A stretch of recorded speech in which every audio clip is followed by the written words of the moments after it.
We strive to be one of New Zealand's most sustainable dairy farms.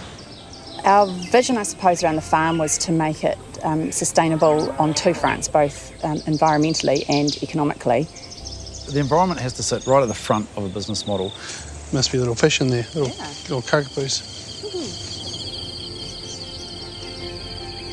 So we've fenced all our waterways and planted some of the riparian strips. We've created 11 wetlands throughout the property, created 2 big sediment dams, planted 5 hectares into pine trees and another 15 hectares into manuka plantations. We've constructed a feed pad to utilise our feed more effectively. Annually, we've contributed, give or take, about $30,000 into the various environmental projects and features on the farm. It's a priority for us. You know, we made the decision that it wasn't going to be a cost per se, but rather an investment.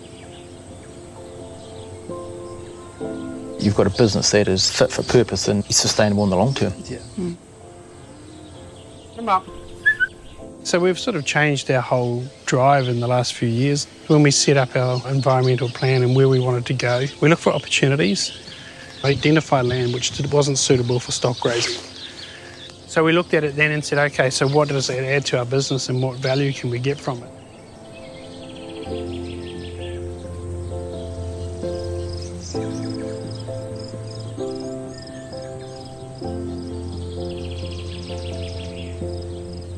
Some land which was not growing a lot of grass for us, was not some of our high profitable land, is actually a really valuable part of our business now. We dropped our cow numbers back to where in the next year or two, I think we'll be back to 350 cows with no feed coming through the gate. It's about, for us, building a sustainable business that we have control of for 365 days of the year, and we know where we're going to go. Quite good for a little heifer then? It has been a challenge to balance from time to time, especially in the low payout years. I guess ultimately, at the end of the day, could we afford not to, was how we resolved that.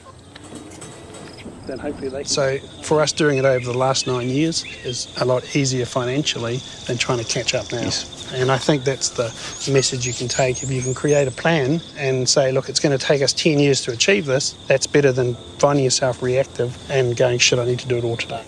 Although I think a number of customers and a large part of the industry are actually living in fear around what some of these requirements might be, that there are plenty of really good examples of those that have not only made the transition or are making the transition, but are remaining profitable, and they will be preserving, if not growing, the value of their land.